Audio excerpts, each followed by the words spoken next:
welcome to Chamber Talk. I got a great show for you today. I want to welcome Georgia Labor Department Commissioner Mark Butler with us today. And Mark got into town yesterday. You've been touring around a little bit, some of the plants and different facilities here. But you're here today to talk about workforce issues. That's right. Tell me some of the things you're seeing. I know you travel around the state a lot. And again, thank you for taking time to come to Dublin and Lawrence County. Well, you know, when I travel around the state, one of the first things people always want to ask me, especially when I find out that I'm the labor commissioner, they go, well, you're labor commissioner, what's your unemployment rate? And I always tell them, I go, well, first of all, you need to quit worrying about the unemployment rate because we don't have an unemployment problem. We have an employment problem. Mm-hmm. We do have, thousands and thousands of job openings around the state. Matter of fact, just right here in Lawrence County, and we have right now we have about 350 active job listings today. Now, some people go, oh, hey, okay, 350, but imagine if the chamber had announced that you had brought a new company in and we're going to create 300 jobs. That'd be, very exciting. It would be news. It'd be on the front page of the paper. Everybody would be talking about it. Well, I mean, you have that right now, basically. You have 350 job openings in all kind of different fields. It could be anything from the medical field, logistics to warehousing, CDL driving, all different types of pay scales and all different types of skill levels. And so, our big concern right now is why are the people that are looking for work, why are they not able to find one of those jobs? And what we're seeing typically, not just here, but around the state, and quite frankly around the country, is that we are seeing that a lot of people lack a lot of those, what we kind of refer to as common sense skills, those soft skills, so things like, maybe they didn't understand or wasn't raised in a certain way to know that your boss expects you to show up when he tells you to. If your job starts at 8 o'clock, you should not be there at 5 after 8. Matter of fact, more than likely, you should be there at 10 till 8. Ready to work. Ready to work, ready to go. Not get there and then fool around with whatever and whatnot, and 15 minutes into your job hour, okay, I'm ready to go to work. That's a good way to lose a job, not a good way to keep one.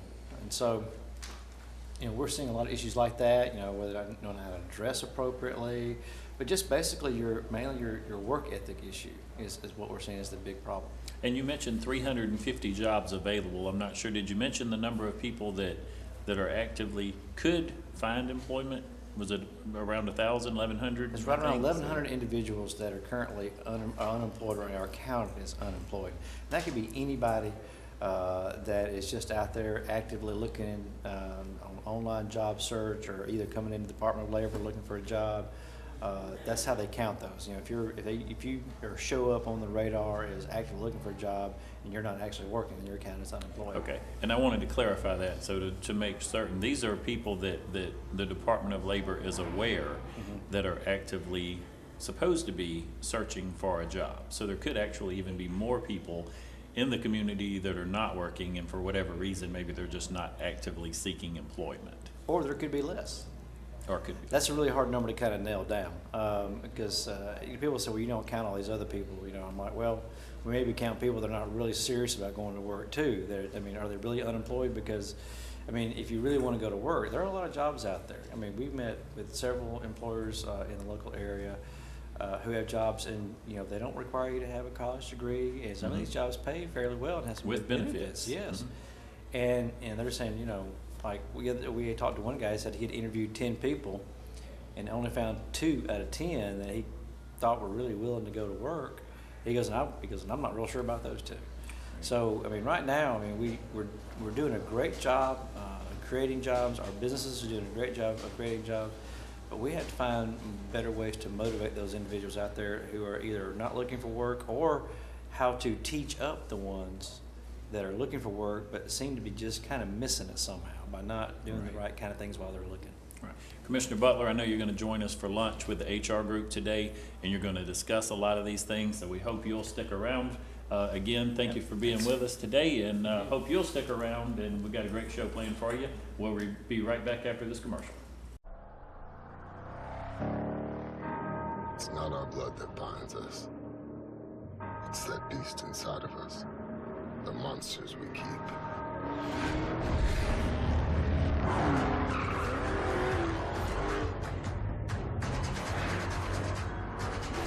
Welcome to the Brotherhood of Muscle. See Dublin Chrysler Dodge Jeep Ram at 2050 Highway 441 South in Dublin. Call 272-3500, 1-800-GO-DODGE, or log on to DublinChrysler.com.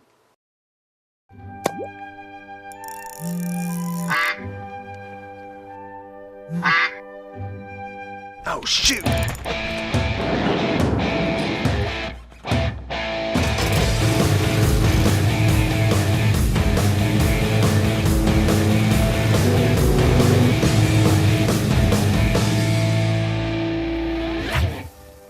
Now that's one fast mower.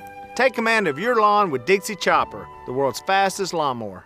Your local Dixie Chopper dealer is Brooks Contractor Supply, located at 2748 Highway 441 South, Dublin. You know, I guess in the first few years we didn't get out into Dublin very often, but here we're making up for it this year. I think this is our second trip in just a few months' time. But you know, we do spend a lot of time out around the state of Georgia, talking to employers, working with local governments, and making sure that we've got the pulse of what's going on.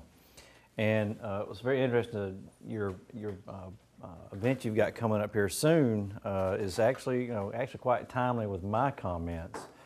When you take a look at what's going on in the state of Georgia, it's really the same no matter where you go. You can be in Atlanta, you can be in Dublin, you can be in Tifton, you can be in Rome, Georgia. And you know what the number one problem we have right now in the state of Georgia when it comes to, I guess you want to call it economic development or jobs is? Workforce training. Workforce. It's not debate. It's not everybody always talks about, and you hear politicians run for office talk about, oh gosh, I'm going to go and I'm going to help create 500 jobs, 10,000 jobs, those kind of jobs. And I'm kind of when I hear that nowadays, I'm kind of like going, whoa, slow down. Because right now we're having a hard time filling the ones that we got, and that's really where I think we need to be spending a lot more time and a lot more effort right now is dealing with the jobs that are out there right now.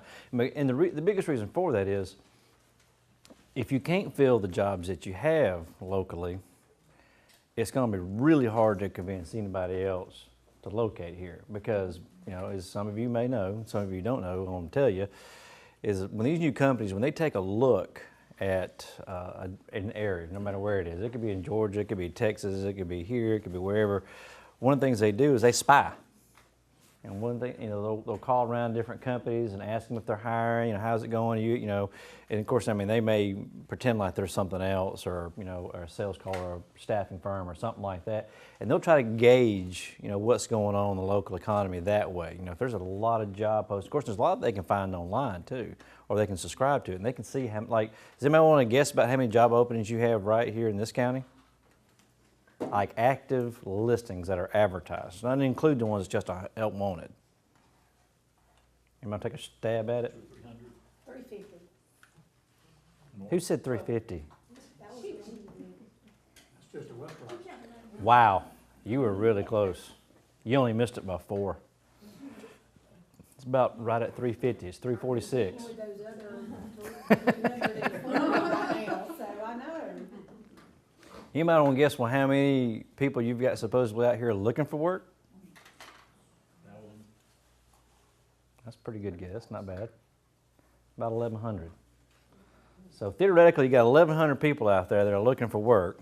You got 350 job openings, but yet every person you go to and every company you go to and everyone that we visited here on both trips has told us the same thing, and they tell us what? You can't find workers. So what's the issue there? A lot of pretenders. What's that? Quality. Quality? What was that? We have a lot of pretenders. A lot of pretenders. That's coming from my employee. I get what you're saying, and we do see a lot of that. It is definitely an issue with attitude. Matter of fact, we do some surveys around the state, and we've started doing some active surveys during some of our speaking engagements where we found an online product where, as I'm speaking, matter of fact, I have one program that I do where I actually don't have a speech. It's all based on the survey, and we do it actively through there. We go through the questions, and then we have a live discussion about what we're talking about, what the question was, and what the answers, and what the most popular ones.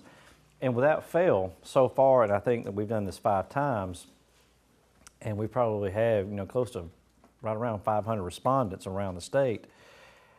Without fail, the top needs and the top wants from employers is people with good attitude, good soft skills, customer service, understand the value of being timely. This is a big issue. Matter of fact, we just left somebody just a little while ago, and they were saying, our biggest issue we have with our employees is timeliness. And he goes, you're getting off to a bad start with a new hire when the first thing they ask you in the job interview is, what's your attendance policy?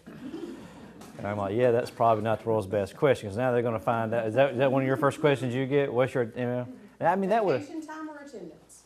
See, that would never dawn on me to ask, because I instinctively would know they expect you to be at work. But I've heard all kind of crazy stories. I had one guy tell me about somebody that he fired, and he said the guy was very skilled. Very skilled. It was a woodworking place, did a lot of commercial type products, custom stuff. The guy could flat out do the work, but he was one of those people that you've seen that would work 2 days, not show up 2 days, maybe come in on Friday, get his check, and then he may come in on Monday, he may not. He may come in on Tuesday, he may work 5 days, but that's pretty rare. You never know. And so finally, the guy had been overlooking it because he needed, the skill set, but then as his company kind of grew, he started getting tired of it, and then he's starting to get some, problems with his other employees. And like, why are you treating this guy different? So finally, I told him, look, you do this again, and he goes, if you're not here every day, or you're like you're supposed to be, he goes, I'm gonna fire you. So what did the guy do? He didn't show up again. He fired him, and the guy, shows up. That one time he thought he was coming to work, and the guy was standing there and said, no, here's your last paycheck, you're gone. I told you. And he was like, I can't believe you're firing me. He goes, why are you firing me? He said, well, I told you if you didn't show up, I was gonna fire you. And he said, well, I don't understand, I work hard when I'm here. And he was like, well, yeah. And he goes, well, I still don't get it. He goes, because you don't have to pay me when I'm not here.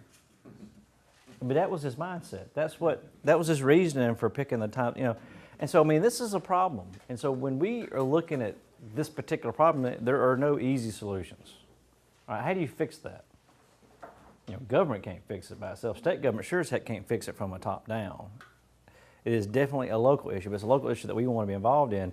And I just sat down with your police chief, and he is, he's got his heart in the right place. I can tell you that. And I was really impressed with some of the ideas he wants to, and he's kind of heading in the right direction. I would, just a little plug with him. I would strongly suggest that you guys give him more encouragement in seeing and the direction he wants to go into. And we've given him some ideas and also some possible partners that he can bring in, because one of the key elements to what he's looking at is one of the things that we talk about a lot with different communities is you have to have mentoring programs, especially with the youth. You're talking about there's a very large percentage of our youth that have had little to no parenting. And what does that breed?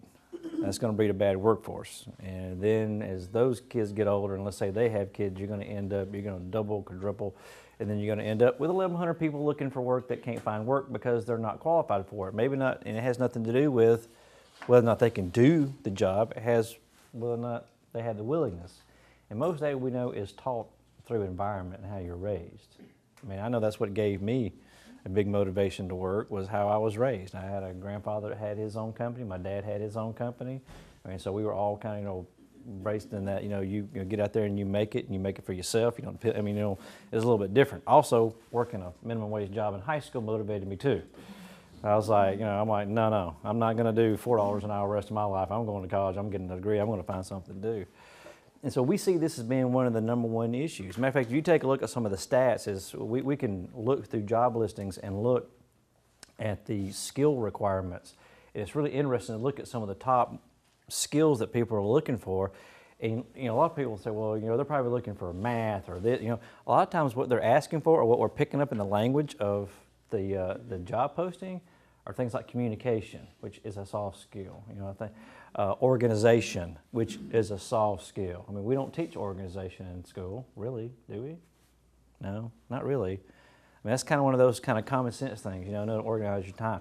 And you'll see all these things popping up in the skills that are being requested in actual, in job advertisements. And so it's something that we need to be looking at in our high schools, in our middle schools, our elementary schools. These types of skills have got to be taught. And I think a lot of times we have gotten away from some of it because we have basically forced our school systems into teaching how to do well on a multiple guess test, because that's how their funding is done. which is really not helping your communities, in my opinion, because you're not teaching them what they really need, which is life skills, work skills, how to get a job, because that's why you go to school. I mean, it's not just there to enlighten you. I mean, it's there to help prepare you for that next level.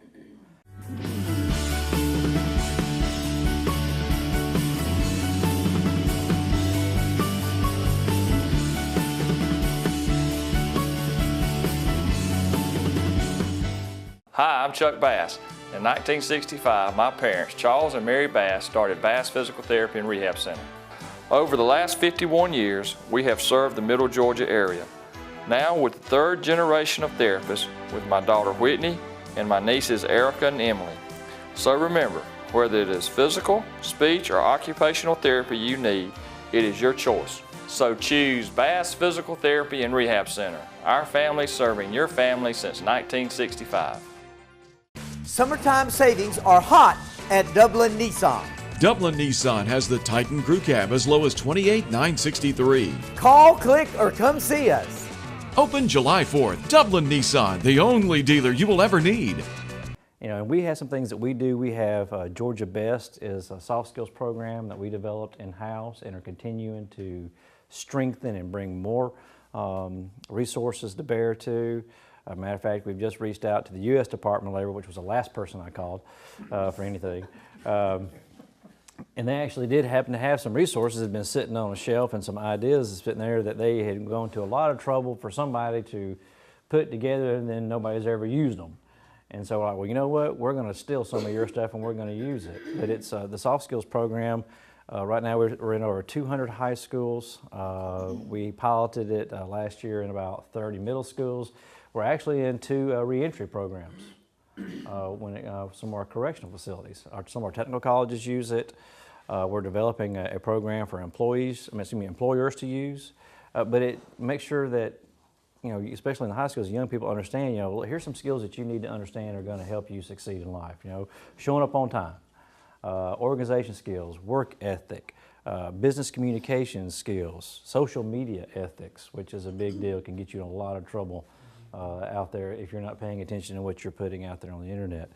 And, you know, and it's the program's doing really well, and we've got more and more communities that are interested in getting in there because it is one of the #1 skill sets. Like if you've got somebody who has a high school education, obviously, you know, that's a certain barrier, that's a sort of a barrier to them getting that better job, but a bigger barrier to that is whether or not they have those common sense skills. That's the biggest barrier. Because I cannot tell you how many employers will come to us and go, you bring them, we'll train them. We'll pay to train them. I mean, we'll send them to the technical college. We'll get them the certificate. Or we have our own school. We'll do it. And so you can take somebody that doesn't have, you know, or maybe just has a GED, but if you can train them and show them the soft skills, they can do really well and they can achieve really fast. And I can give you countless examples. So something that we really, really believe in, we're really pushing out there. And really, we're one of the few states that's doing it. We're seeing a few other states starting to pick up on it and starting to copy it now, since we've been doing it for about 3 years, because they finally have caught on and going, gosh, you know, this is a really big problem. You know, we're hearing from our employers. I mean, just like I happen to know, I have an acquaintance of mine, I'm not gonna call him a close friend, I mean, we talk about 4 or 5 times a year, but he's very close with the Vice President, Pence. And he was asked to sit in on, I guess, a panel with the President was there, the Vice President was there, Secretary of Education was there, and what they did is, you know, and this was had to do with the President's proposal, which I haven't heard him talk about lately, which was, you know, all these, you know, hundreds of thousands of jobs that he was going to create.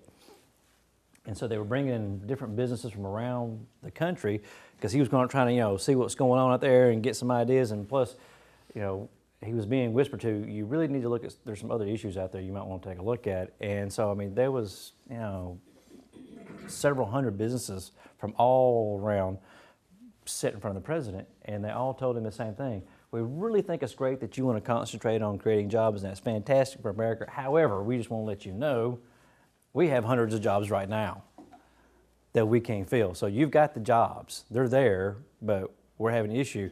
And it was like, you know, some of the people in the room up in Washington that never get out into the real world were kind of going, really?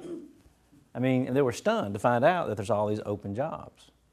And so hopefully we're starting to see some light from the top, you know, or some light get to the top to kind of go, hey guys, you may be looking at the wrong thing that you're looking at funding or concentrating on. Now, I think the apprenticeships are a great idea that they're talking about out of Washington. We need more apprenticeships. But more than that, we also need the apprenticeships to be much easier for companies to participate in. As of right now, if you get into one, the red tape to start a certified apprenticeship program is ridiculous. It's kind of like, we don't want you to really have an apprenticeship program, but if you really, really want it, and you're going to go through all this, we'll do it. It's almost as bad as using H-2A if you're a farmer. But actually, I think apprenticeships are harder than H-2A, quite frankly. It's almost easier to get a foreign worker to come in and take a job than it is to do an apprenticeship program. But hopefully, they're going to make some change to that, because that's what they've been talking about, streamline that process, get more companies involved. Because apprenticeships are where really it's at right now. You can take a lot of people.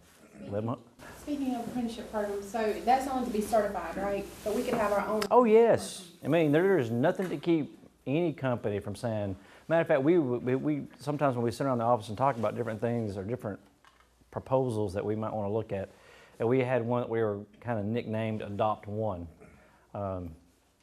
where we would try to encourage communities to adopt like a mentoring program where local companies would maybe refer to an individual that might be, you know, a fairly hard-working person, but a person that seems to can't quite get that right job, you know, and that you meet them all the time. They're working 2 jobs, whatnot, and you know, and get some, you know, a local company that will have some of their employees help with that individual. You know, give them that job, give them a start, but also mentor them and help them with those other things like, you know, how to do your bills, how to budget, how to finance, how not to go out and get that loan at 70% interest from the guy. You know, I mean, there's a lot of issues with that right now where you can get some really solid workers in a lot of your companies, but they can't get out of the situation that they're in, or they don't think they can get out of the situation they're in. Why is that? Because they don't have anybody there to give them good advice. They get a lot of bad advice. You know, they talk to their friend who's just as bad off as they are going, I just got to, you know, oh yeah, you need to go see this person over here. Next thing you know, they're so underwater and they can't get out, and they're afraid to make any kind of leap, or they're not able to. Maybe they could go get some training, but they can't afford it now because they've gotten tied up in, you know, a crazy loan for, you know, a car repair that they had to have so they can get to work. Speaking of that, you know, transportation is something that is a massive problem for a lot of people who do want to go back to work. You know, we have these great film credits right now that we have in the state that is bringing in, you know, billions and billions of dollars of film, which is great, and I like that. It's putting a lot of Georgians to work. However, I would really like them to do some tax credits for businesses that would develop their own, and this would really help rural Georgia, develop their own transportation policies and ability to bring in some of those who can't afford a car to get in there, and, you know, maybe give these companies tax credits for whatever they invest in, you know, vans or carpools or whatever, to bring some of these that would like to go to work, but, you know, maybe they can barely afford the house they're in, and then, you know, next thing you know, their car breaks down, they have no way to get to work. I mean, transportation is a big problem. Rural Georgia is a bigger problem than anywhere else because it's really hard for anybody locally, whether it's the government or private. I mean, you can't make public transportation work because you're so spread out. I mean, I grew up and still live in a fairly rural county, and I can't, you know, and I can sit there and do the math all day long, and you just can't make it work. I've seen very few, you know, cities that were under a certain population can make it work. I mean, heck, City of Atlanta has to pour tons of money in MARTA. I mean, you think anybody else is going to? I mean, if you see them struggling with it, you know, how are you going to be able to do busing here? Because you got rural roads and it's a spread out network, and you know, if you had say a public bus line that went around and picked up people, I mean, people have to start getting on the bus at 3 in the morning in order to get at work at 7. I mean, so it doesn't really work. So I wish we would see more incentive packages put toward companies to do their own transportation and attract some of those individuals, and even giving tax credits for, you know, to hire people like that. I mean, you've got a lot of other tax credits that are out there to help with other individuals that have issues, whether, you know, it could be veterans, disabled veterans, it could be people that have been formerly incarcerated. You got, you know, tax credits for that. Also people that are on certain types of public assistance, you got tax credits for that, but we don't see tax credits for transportation. But I do believe there are. I mean, obviously there's going to be some people out there that just, you're pretenders, you know, the ones that, you know, oh yeah, because trust me, I've experienced those myself. I've even had some family members like that. Help me get a job, help me get a job. I get them a job, they just don't show up one day, never come back, and I get a phone call from the company going, hey, your cousin, is he okay? Is he hurt? Is he dead? Thinking there's no way that, you know, the Commissioner of Labor, Georgia, would send me a bad referral. Yeah, that's happened to me once. You know, Now they get a speech. Like, if you do this to me, you're dead to me. Don't call me again, you know. And I've even had a lady that was on the side of the road one day that I stopped to try to help. She had a sign, a cardboard sign, you know, and something like, you know, I'll work, and she had like a little toolbox with her, and I stopped and talked to her for just a minute, and she gave me this line about, oh yeah, I can do everything. You know, I used to work on cars. I haven't been here long, and I just can't get there. My car's broke down, so you know, I'm calling around trying to find her a job, and it didn't take long calling around going, oh yeah, don't worry about that one. We've all tried to help her. She stays at a job for about 1 week and then quits, you know, and says, no, she doesn't really want to work. She wanted you to give her some money, was what it was. So I thought, well, great, here we go again. So, I mean, you're going to have those, but you also have a lot of people out there who really do want to go to work, but through certain circumstances, whatever that is, you know, either through no raising, bad raising, debt circumstances, or others, can't quite get it together. And that's really what I would really encourage you to take a look at locally, is figure out ways to mentor some of those individuals, whether it's the chamber, a church, a nonprofit organization, individual business. Those types of things can really help your community right now. And it's stuff that we do on a, you know, I guess a lot higher up scale, but it's hard for us to do that 24/7. Some of these people will call you at, you know, gosh, I've got this going on, I don't know what to do. And, you know, if they had that one mentor that, you know, was assigned to them by a company or something like that, and go, well, no, you probably shouldn't do that. That's going to cause this to happen, that to happen. You should wait, and we'll look at this tomorrow morning. We'll get you the right help that you need. And I'm going to tell you, those types of programs absolutely dead on work, because we have one called Jobs for Georgia Graduates that's in a few high schools around the state that helps. It's kind of a counseling / mentoring program where it helps kids make sure that they graduate high school, but it also tracks them for 12 months after they graduate, and make sure that these kids have the right kind of advice they need to make sure they make that next step. And the program works. Our success rate in employment is like over 85%. Graduation rates are 95%, and all it took was someone giving an individual good advice, or just some advice, period. Because all these young people that we work with, they don't have anybody to go to. Or the person they have to go to is not going to give them very good advice. They're going to get the same thing. Like advice, you know, why are you worried about getting a job? I can show you how you can work the system and not have to really work.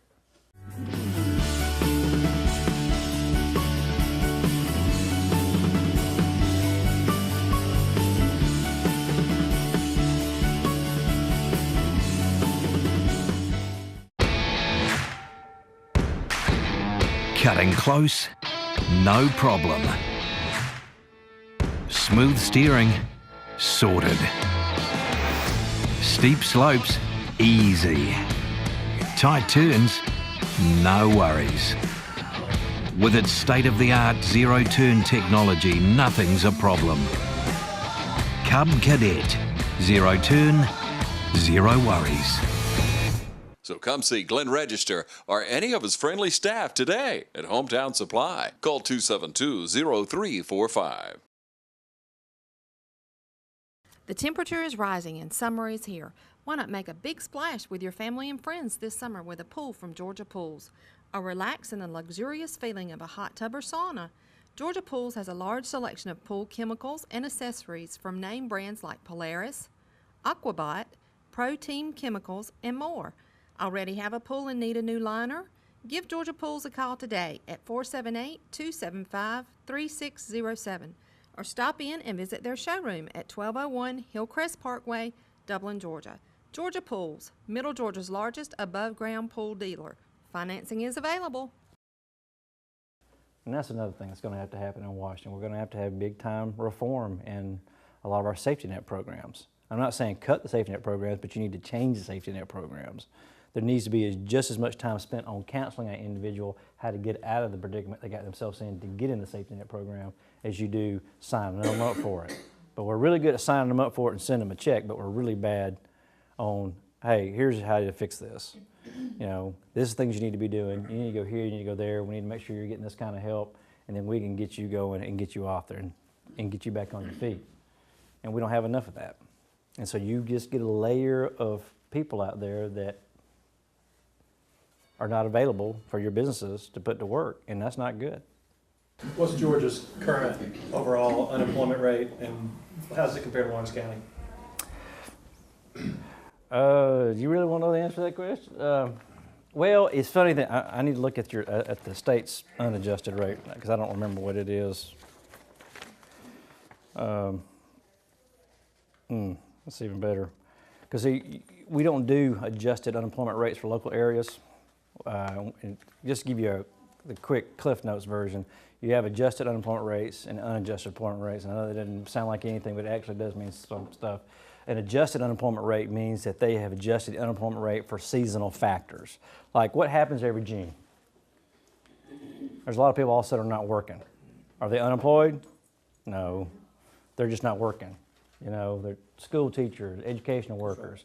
And so if you counted them as unemployed, your unemployment rate would go up tremendously in June, every June. Well, see, they adjust for that.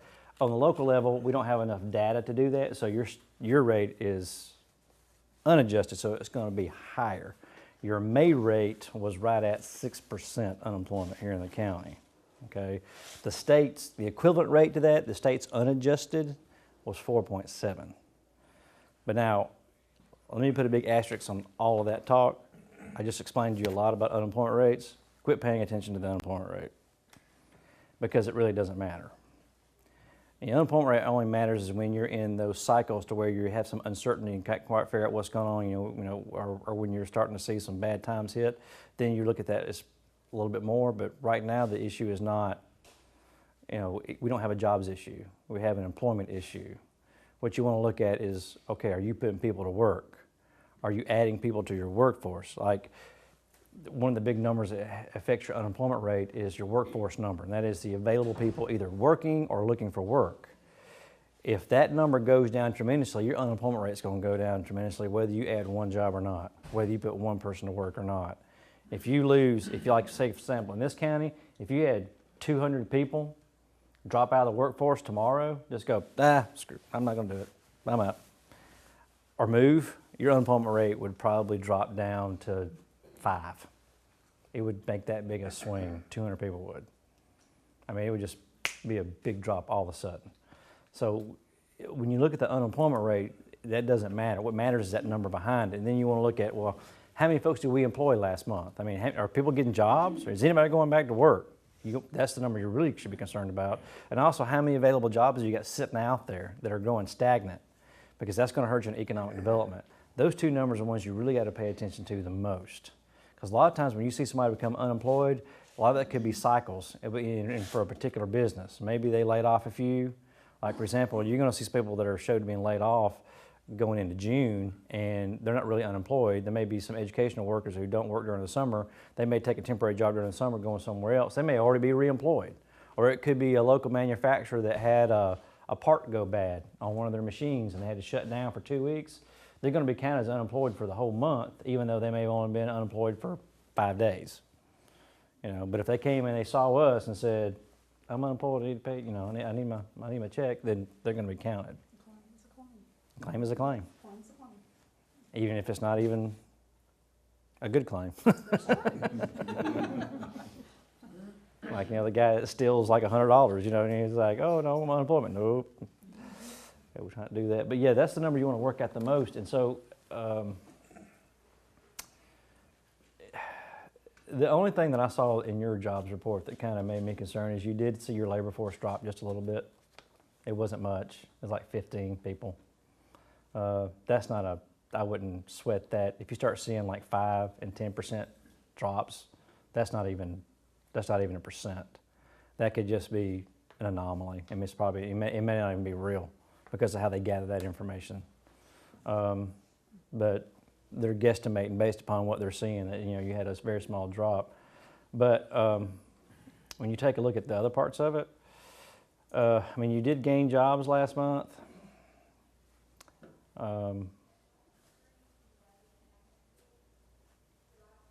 Everything else seems to be okay. I mean, you're steady. I think your biggest issue here is not, it's not going to be your jobs. It's going to be your available jobs are not getting filled, because you do have a lot of those around. I relate to that. Well, Commissioner, it's getting worse because a lot of our populations are aging, and we're gonna have a lot of baby boomers getting ready to retire.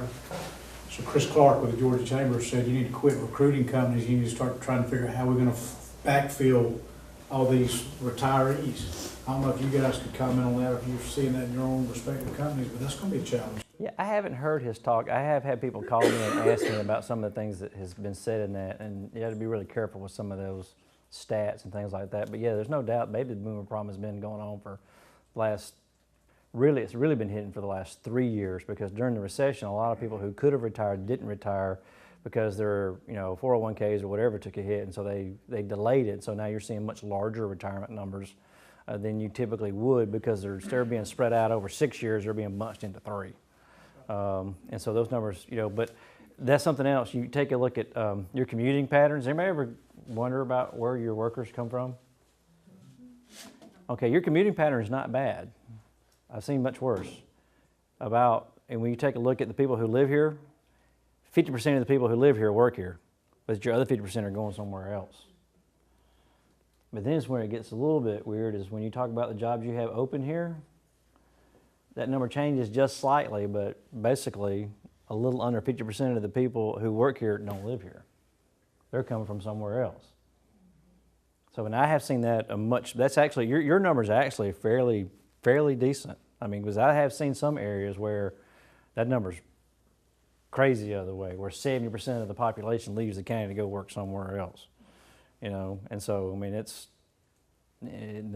something you really don't want to see, unless you're thinking you just want to be a bedroom community, then you're fine.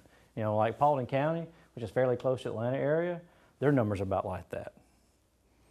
Because it started as a bedroom community and has never quite shed that. Because you're so close to Cobb County, Atlanta, they're just getting on the road and taking off, and there's lots of houses there and a lot of retail. But not a whole lot of jobs there as far as like, your high-tech manufacturing and things like that. So. But that's kind of where you're at as far as where your people are coming from, where you're going to. I think the big issue is retaining some of your young talent and getting them to come back here. And what you can do to help with that is you really have to educate your kids on what kind of jobs you do have here.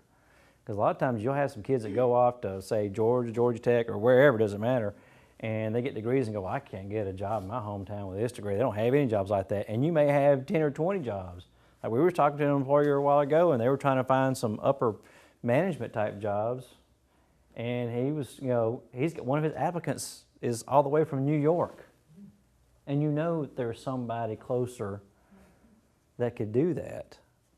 But a lot of times they don't know to apply for it because they never would think that job would be available here. I've had stories of young people say, I moved back here, I lived, I moved off to Atlanta or Macon, wherever.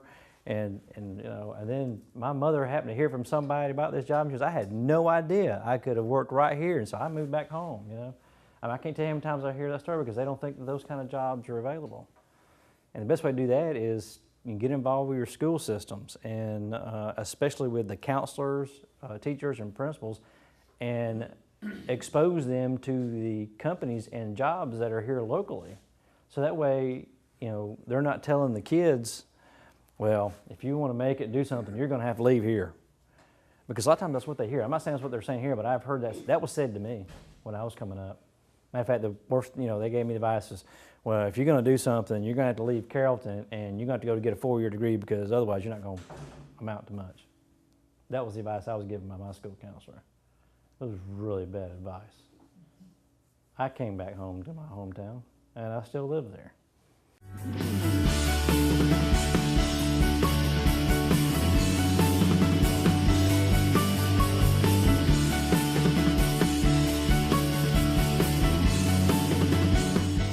And we have so many jobs that are available right now where you can make better living than a 4-year degree with a 2-year degree or a certificate.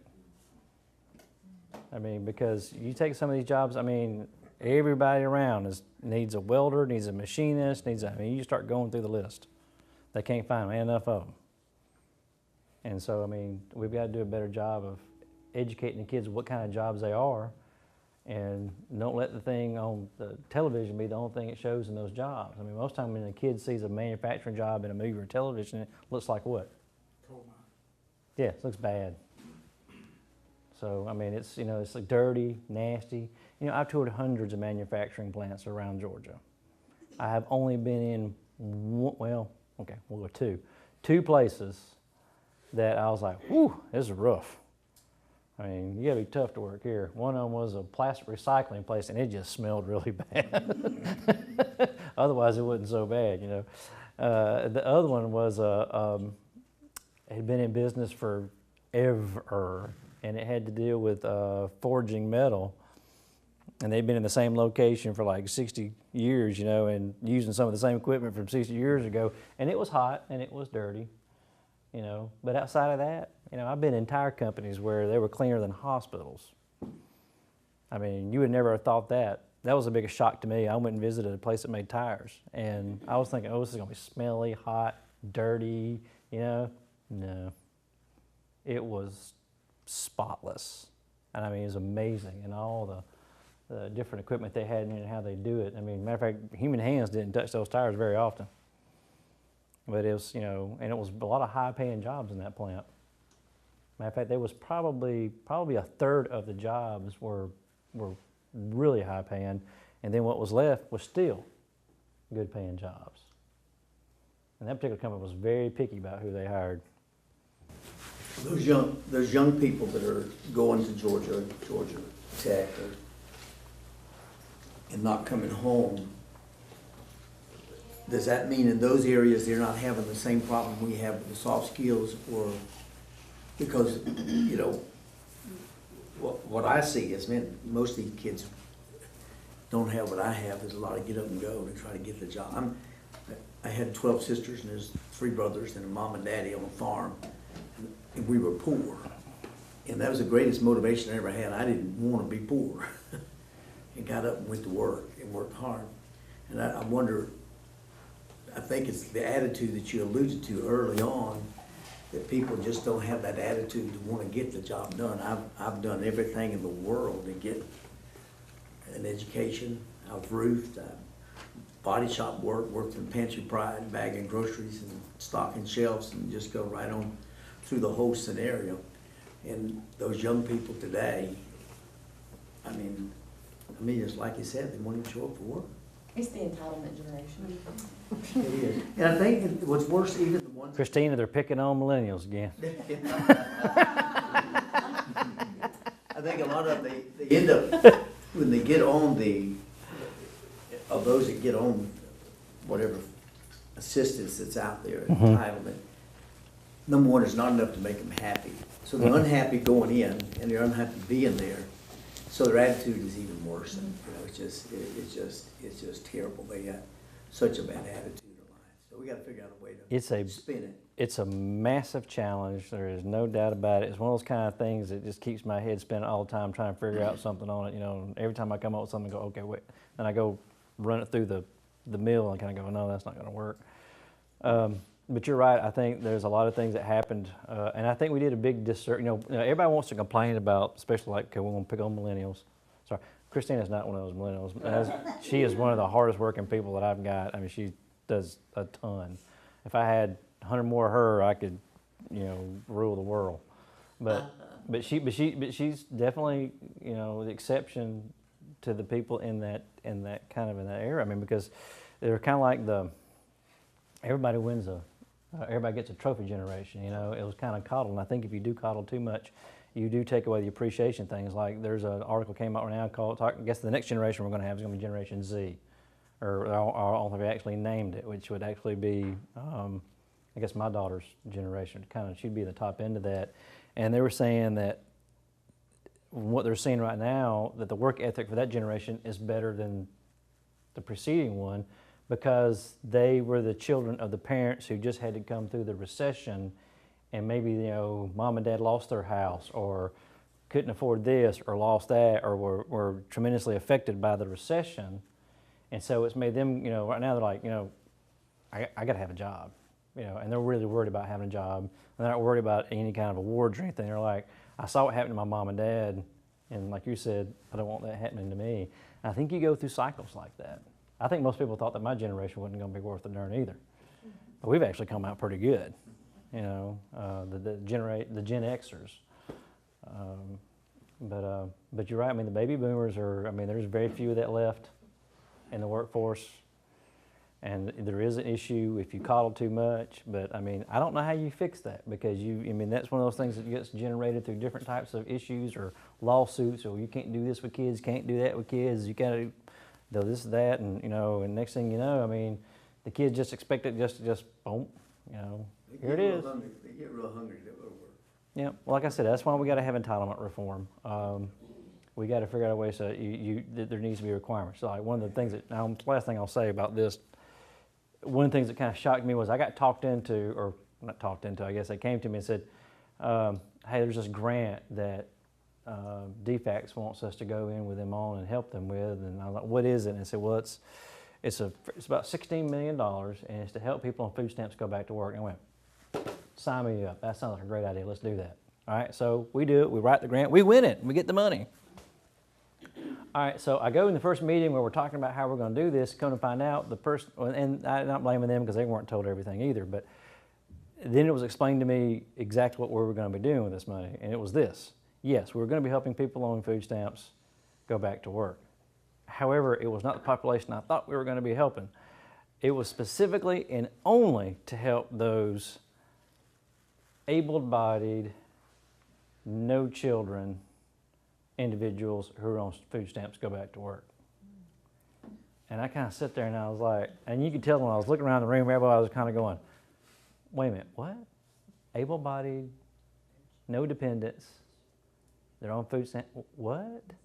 And everybody was wanting to ask the same question. Finally, my loud mouth was, why are these people on food stamps? I'm like, you're able-bodied, you have no kids, and you're on food stamps? And you're not working.